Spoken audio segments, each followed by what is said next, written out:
ప్రభు స్తోత్రం. ప్రభునందు ప్రియమైన దేవుని పిల్లలారా, ప్రతిదినం దేవుని మాట అనే కార్యక్రమానికి ప్రేమతో మిమ్మల్ని ఆహ్వానిస్తున్నాం.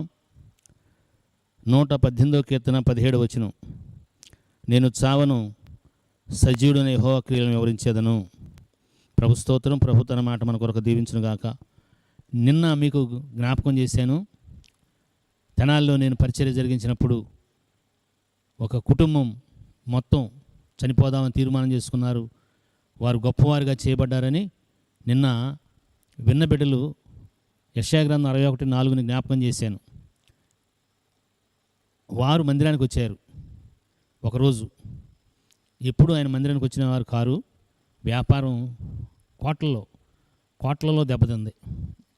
కుటుంబం అంతా చనిపోవడానికి తీర్మానం చేసింది. 2 మగపిల్లలు, ఒక కోడలు, తండ్రి, తల్లి, 5 మరణానికి వెళ్ళిపోయారు.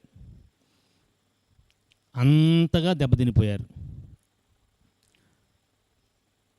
ఇట్లా వెళ్ళకముందు మందిరానికి వచ్చారు.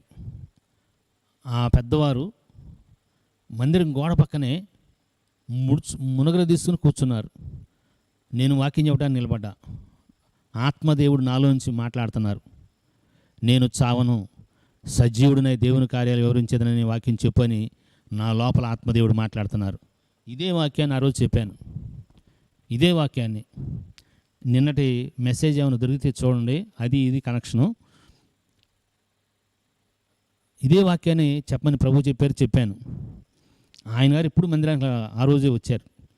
అంతా కోల్పోయారు కోట్లలో. ఇది సుమారుగా 20 సంవత్సరాల క్రితం జరిగిన సంగతి. ఇప్పుడు కోటి అంటే లెక్కలేదు, 100 రూపాయలతో సమానం. ఆ దినాల్లో కోటి అంటే చాలా విలువ. 20 సంవత్సరాల క్రితమే, ముందు కూడా కాదు.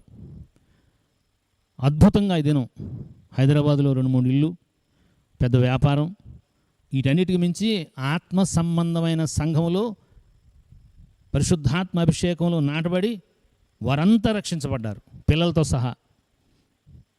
వారి బాబుకి పెళ్ళైంది, పిల్లలు లేకపోతే చనిపోదాం అనుకున్న వాళ్ళని తర్వాత వారు మందిరంలో ఉన్నారు. ప్రార్థన చేస్తే ప్రభువారు మగపిల్లడు ఇస్తానని చెప్పాడు. ఒక్కడే మగపిల్లడు పుట్టాడు. వారు వైశ్యులు. దేవుని పిల్లలారా, చచ్చిపోదాం, మాట్లాడితే చచ్చిపోదాం. పిల్లలు అంతే, పెద్దోళ్ళు అంతే. మరీ చదువుకునే పిల్లలు తల్లిదండ్రులు బహుగా బాధ పెడుతున్నారు. దేవుని మాట, నేను చావను, సజీవుడనే దేవుని క్రియలు. నీ జీవితంలో దేవుని క్రియ జరగాలి, అది నువ్వు వివరించాలి. దేవుడు చంపడానికి నిన్ను పుట్టించలా, దేవుడు చంపడానికి నిన్ను చేయలేదు.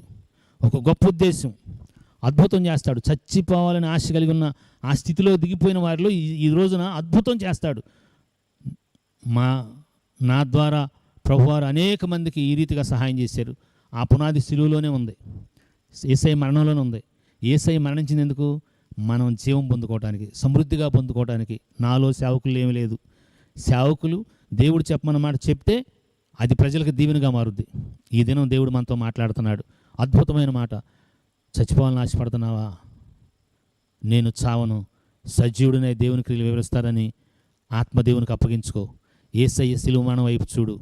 ఈ దినం అద్భుతాన్ని నీ జీవితంలో జరిగించాలని దేవుడు ఆశపడుతున్నాడు. అందుకే ఈ మాట మాట్లాడాడు. ఆత్మదేవుడు ఈ సత్యం మన హృదయంలో విప్పి అద్భుతమైన విజయాన్ని స్వతంత్రించుకుని దేవుని క్రియలు వివరించే వారిగా భూమి మీద సాక్షులుగా ఆత్మదేవుడు మనల్ని యేసయ్య మహిమ కొరకు మలుచునుగాక. Thank you and God bless you.